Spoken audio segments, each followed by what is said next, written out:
La protection du conjoint, une affaire de famille. Quelle sera la situation de mon conjoint en cas de veuvage? Que prévoir en amont pour se protéger l'un et l'autre?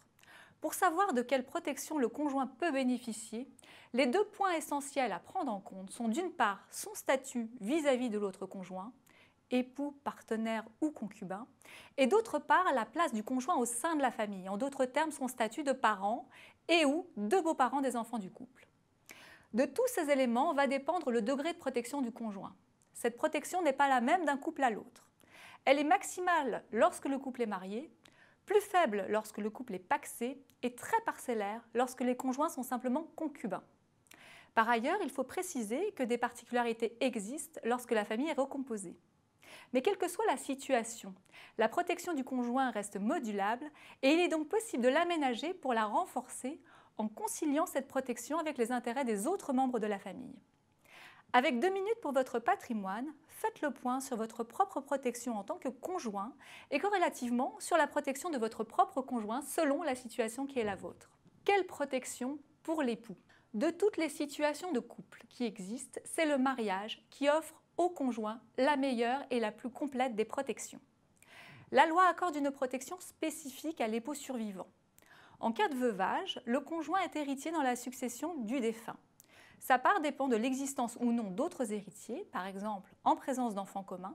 Le conjoint survivant a le choix entre le quart de la succession en pleine propriété ou la totalité de la succession en usufruit. Par ailleurs, durant l'année qui suit le décès, l'époux survivant peut, s'il le souhaite, rester gratuitement dans la résidence principale du couple et conserver ainsi son cadre de vie.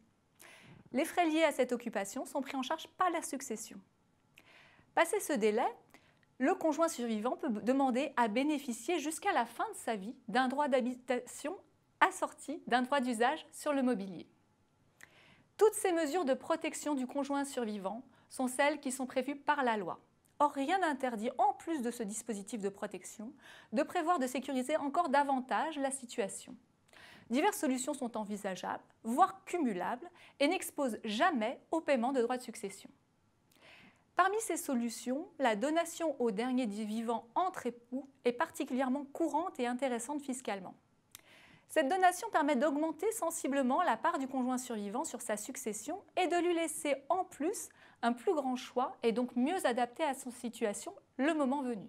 Ainsi, en présence d'enfants, le conjoint survivant qui bénéficie de ce type de donation peut opter soit entre recevoir la totalité de la succession en usufruit, y compris en présence d'enfants d'une autre union, recevoir un quart de la succession en pleine propriété et les 3 autres quarts en usufruit, ou enfin recevoir la pleine propriété de la moitié de la succession si le défunt avait un enfant, un tiers s'il en avait 2 et un quart s'il en avait 3 ou plus.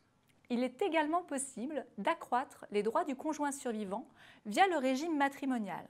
Il est par exemple possible de prévoir une clause de partage inégal de la communauté pour attribuer au conjoint survivant plus de 50% des biens communs du couple. Ou encore, il est possible de prévoir une clause dite de préciput, c'est-à-dire permettant de transmettre un ou plusieurs biens spécifiques au conjoint survivant en plus de sa part d'héritage. Pour mettre en place une protection maximale du conjoint survivant, il est enfin possible de choisir le régime de la communauté universelle, assorti d'une clause d'attribution intégrale de la communauté au dernier dit vivant. Dans ce cas, la totalité des biens du couple revient au conjoint survivant et il n'y a que les éventuels beaux-enfants du veuf qui peuvent demander immédiatement leur part d'héritage. En plus de toutes ces possibilités, il faut bien entendu rappeler que désigner son conjoint comme bénéficiaire d'un ou de plusieurs contrats d'assurance vie est une bonne protection. Dans tous les cas, la somme qu'il percevra viendra s'ajouter à sa part d'héritage sans ne rien devoir ni à la succession ni au fisc. Dans notre prochaine vidéo, nous verrons de quelle protection le partenaire de PACS bénéficie et surtout quels sont les moyens possibles de mettre en place pour augmenter cette protection.